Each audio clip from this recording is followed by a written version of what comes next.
In this video, I'm going to share with you the worst and the most effective marketing strategies. If you're a doctor and you're wondering where to invest your dollars, you've got to watch this video because I tested everything. My wife is a doctor. I'm a marketer.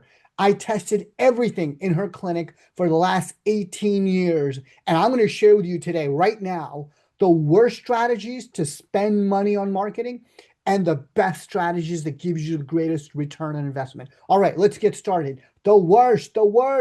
Booths. Yes, booths. These health fairs, these community outreaches, these schools.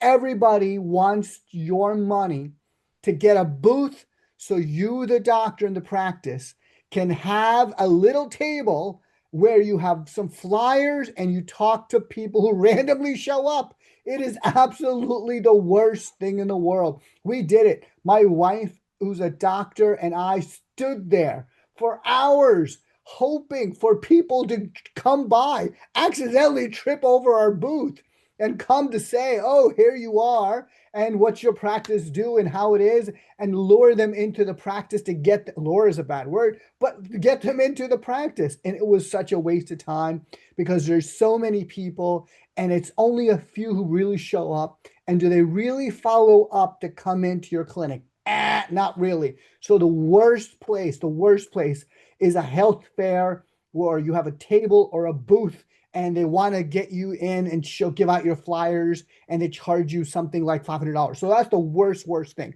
The second worst thing is breakfast or these business roundtables that get you as part of a business group in your community. And they want you to have breakfast and talk about your business every month or something like that. What a waste of time. The reason is because business people are so overwhelmed, they're so busy. To get one or two referrals from those business owners takes so much friction, so much work. It's just not worth it to get up at the crack of dawn to go there and have a conversation about your business. It's such a waste of time. All right, that's the second worst thing you should do. The third, billboards. Billboards on major highways and roads are very, very expensive, typically dominated by real estate, lawyers, fence companies, and so on, construction companies, what have you, or insurances and things like that. I have seen doctors, plastic surgeons, dermatologists, and others have these billboards. We never did the billboard, my wife's practice. We struggled for a long time when we launched her practice. We thought about a billboard, but it was so expensive. And the truth is that she didn't take the insurance plan for everybody. So if you don't take a lot of insurances or take every insurance, you're kind of like putting, message out there. It's going to go to way too many people. So the return investment just really isn't there from a billboard perspective. Yeah, your face is there. It's good for the ego if you want to say, oh my God, my face is on the billboard. But the truth is, you're not reaching a target market. You're not really getting all the people that are relevant for your practice, for your business. You're just getting everybody who may not be relevant. So you're wasting a lot of money with billboards. The other strategy is town magazines. There's a lot of local magazines in your town where there's coupons, there's restaurant ads and things like that. Inside those magazines is a complete waste of money. But you know what does work in those town magazines is the front cover. People typically open their mail and then they open it and they look at it and they throw it away. I wanted to have my wife's face with a white coat, yes, the white coat, on the cover of those magazines. And we bought that cover every single month, every single month. We locked it in for 2 years. And it was really effective in the beginning when she had just opened up to get patients in the door, see her brand, see her face, taking care of a patient, and patients would come in. So it is effective, but you've got those town magazines, but you can't be buried on the 8th page with a huge, spread in the middle. Nobody goes that far. People look at their mail, they look at the cover, and then they throw it away. See if it's relevant for them. And for that 2 or 3 seconds to have them look at your face as a doctor in your clinic, that could be useful. So for us, it was really effective when we first launched the business because it got her exposure into the community, into town, to a point where the patients would run into her in supermarket in our town, and they would say, "Oh, I know you. I've seen you on the cover of that magazine. You're that eye doctor." Yes, yes, I am. And so she would have a great conversation with them, and patients did come in, and the cost wasn't so high. But again, get on the cover if you're going to do those town magazines. All right, the next ones that are getting better and better, ads. Yes, it's not the best, but ads on Facebook and Google can be very effective.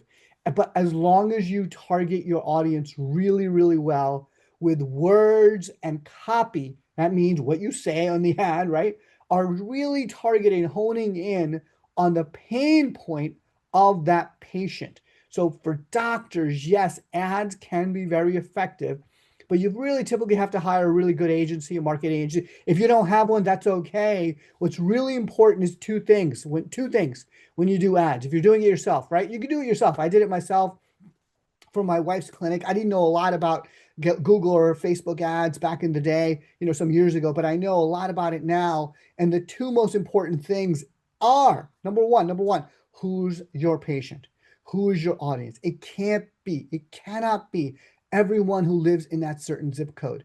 You can't do that. You've got to go deeper. You've got to go deeper. So if you're in New York City, zip code 10017, for example, you want to target female or male. We had targeted somebody really specific. In healthcare, the most important decision maker is the mom. Yes, the wife, the woman of the house typically makes the healthcare decision. Where to take the kids, where to take her husband or her spouse, where to take, the dog, right? The wife typically is the one you want to target, the woman, the female of the household, who's typically responsible for these decisions. So that's who you want to target. So that's the first thing is you can't market to everybody on Google. So it's your target. Really be specific and clear. 35-year-old. What we used to do was we used to do 35 to 50 years old because they typically had younger kids, 30, let's say 30 to 50 or so, younger kids. And it was about a comprehensive eye exam where you can get a doctor, spend time with a doctor. So the second thing was copy what you say. And the most important thing patients want from their doctor is time. It's not about being cheap or discounting. It's time. Patients want time. So the copy we used was my wife's, who's the doctor, in a white coat, looking at a child or a female patient, and then having that female and the tagline was quality time with the doctor's irreplaceable. Or doctor, who's Dr. Miglani. Dr. Miglani spends quality time with me. And underneath Rochelle. Rochelle was the lady who was in the ad. And that alone got us a lot of new patients coming in the door because we were hyper targeting a specific audience. It was a 30 to 50-year-old. And the second thing was the copy had to be compelling. You can't push your service. You've got to focus on what patients want out of that service.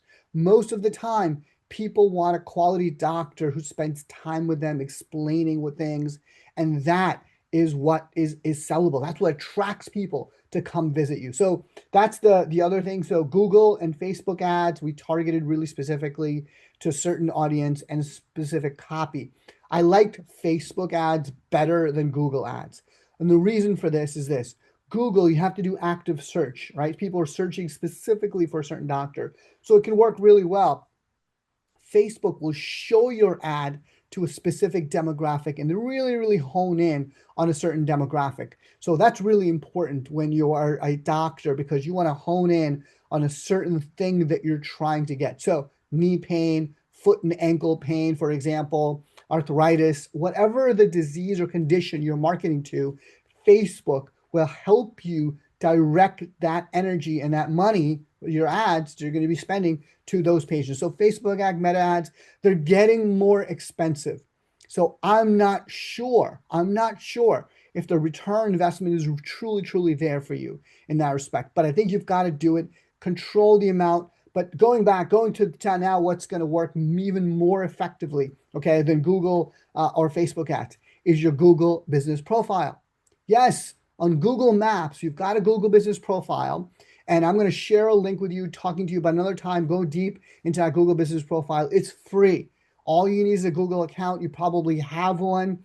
And typically what you want to do with the Google Business Profile, and the reason why, by the way, the reason why that's very effective, it's free, is because it leads from search, Google search, to Google Business Profile. Google Maps, most patients today, what do? They go to Google Maps and they put in doctor near me, eye doctor near me, dentist near me. Near me has changed the game. And so people want doctors near them. They don't want to go too far. So what people do is they put in Google Maps, eye doctor near me, dentist near me, plastic surgeon near me, right? Optometrist, eye doctor near me. So whatever that is near me. And therefore, when the Google shows them, Google Maps is going to show them your profile along with 2 or 4 or 15 others, right? With the Google reviews and everything. You need to differentiate yourself. So the 2 things you've got to do in your Google Business Profile: put a picture, please put a photo of yourself, hopefully with a white coat. Okay. I like the white coat of doctors. I know there's a whole debate about it, but the truth is I like the white coat. It shows professionalism, gravitas, confidence, authenticity, sincerity, authority, science, medicine, health, right? Trust. That's what to me it says. So put a picture of yourself as a doctor on that Google Business Profile is the first thing they see. Not your building, not your empty chairs in your waiting room, but you. Humans buy from humans. And therefore, you must demonstrate trust and authenticity with that photo that you've got. That's the first thing to do. Second, post. Yes, Google Business Profile allows you to post most frequently as much as you want. And you write a post, share a video, share a social media post, whatever it is. Sharing something on that post shows Google you're engaging in your profile, and they love it. And they're going to show your profile to more and more potential patients. So Google Business Profile to me is an excellent underutilized source of getting new patients into your clinic and growing your practice. Okay, that's okay. So now let's go into 2 or 3 other really key things I think are the top of the list. Okay, top of the list. Ready? Drum roll. Referrals. Yes, asking patients. There's nothing wrong with asking patients to refer to you. You can do that in a very kind, generous, and thoughtful way with asking patients. And you don't do it. A lot of doctors, like my wife, who's a wonderful doctor, but she hates sales and marketing because she's like, I don't want to put myself out there. Well, then why did you open up a practice? I often say to her, like, why did you do it? And she goes, well, I've got you. I know, but seriously, if you believe in what you're doing and you want to help more people, you want to be able to share, not show, share more about you and the quality doctor that you are with other people.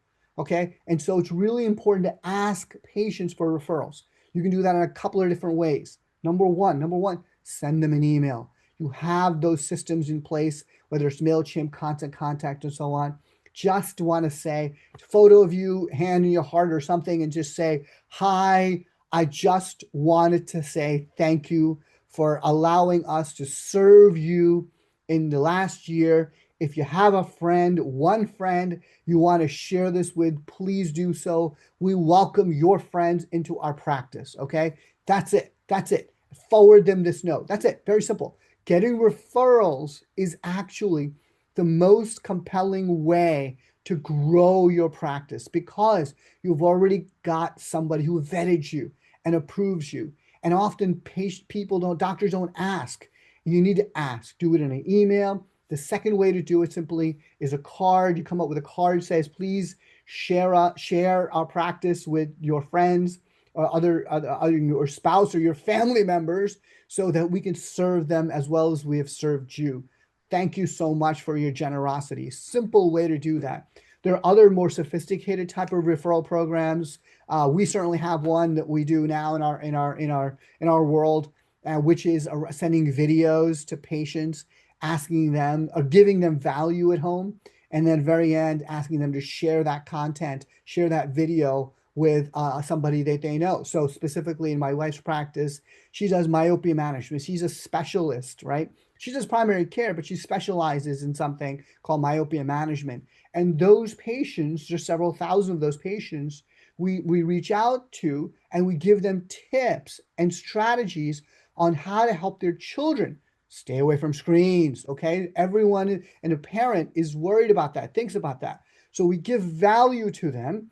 And at the very bottom, it says, if you like this, share it with others, share it with other parents. And it's a very simple thing. So those videos go out on a monthly basis as tips and strategies. So you're giving them value. You're not pushing anything. You're giving them value. You're serving your patients. And when you serve, you have the right to ask them, hey, if you love this, share it with other people. That's sent through email and text messaging. So referrals are a very powerful way. And now the final, there could be a lot of others, but I think this is the most important way. I think the most effective way in terms of return on investment. Okay. It is patient education. Yes. Internal patient education.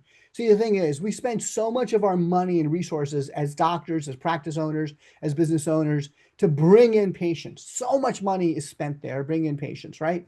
And the last, I could tell you in the last 15 years, actually, yeah, 15 years. My in practice about 20 years, 15 years, we did zero ads, zero. And we grew solely from internal patient education and conversion. Every patient that came in, if they were a suspect of a certain condition, we wanted to make sure that they get educated about that condition. Education leads to trust, credibility, and being liked and appreciated and valued. When every single that patient had a condition, they would get educated through a set of videos that were sent to them. We send them videos over a course of a week, 2 or 3 videos. They would get those videos, think about it at home, get educated, talk to their spouse, talk to their loved ones, and then they would come back and then they would sign up or at least have a conversation with the doctor for that specialty treatment. But patient education is not pushing. It is sharing. It is sharing information about a certain disease and condition. And that's great for marketing because today people want to know about themselves. They don't care about what you're selling them. They don't push me to come to your practice. Teach me, educate me about something I've got, and that would help me with my life. And I will come and seek you out because you've educated me about that. So that is what works really, really well. It's probably it is on the top of my list, and it's really targeting patient education for specific diseases and conditions that are the patients, set of your patients have in your practice that they don't know about. I'll give you an example. Primary care doctor sees lots and lots of different patients. I spoke to one just over the weekend. And he said to me, I said, what, you have a lot of female patients, male patients? He goes, I have a lot of female patients. Okay, great. Are they older? Yes, they're older. Are they have pain, arthritis, things like that? Joint, hip pains, right? Those kind of things. Yes. Well, what about PRP, right? There's injections, there's treatment, there's procedures now available that are out of pocket, that are out of network, that you can charge cash pays for, that might be useful for these patients. So if you take all those patients, what would you have as a number? He said about 1,800 patients, about under 2,000 or so. So great. Well, how can we educate those 1,500 patients about that condition and then share with them the strategies or the treatment options or procedures that can be useful to those patients, right? So when the patient comes in, have a brochure or a piece of paper or a handout ready or a video ready to go to them. Because when they come in, you have a conversation, Mrs. Jones, you've got this condition.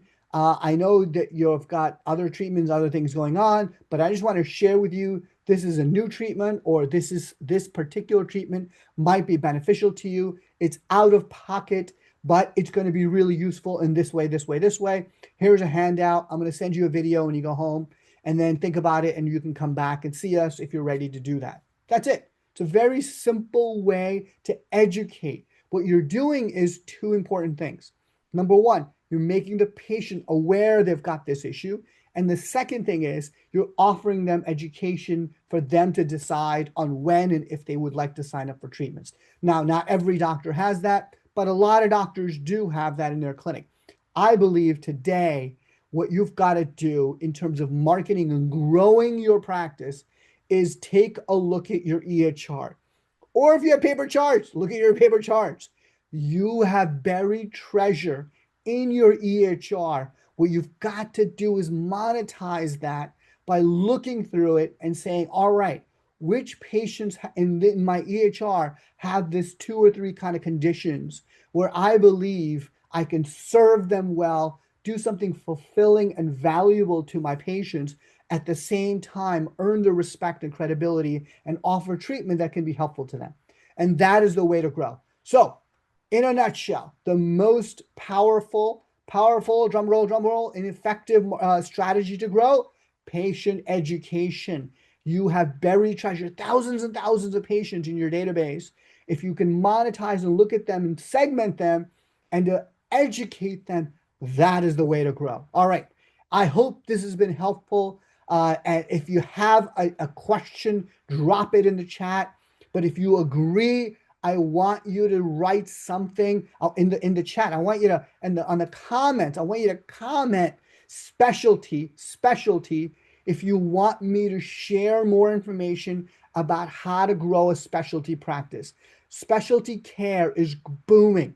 People are spending money on countless health and wellness services and products and programs, and it's booming. So, and their specialty care is growing rapidly. If you want to learn more about specialty care, drop a link. I'm going to say the word specialty, and I'm going to send you a video specifically on how to retarget those patients that are in your EHR so that you can educate them thoughtfully, ethically, appropriately, and offer them a service that can help you grow your clinic. This is Bob Miglani. I hope this has been helpful. Have a great day, everybody. Take care. Bye.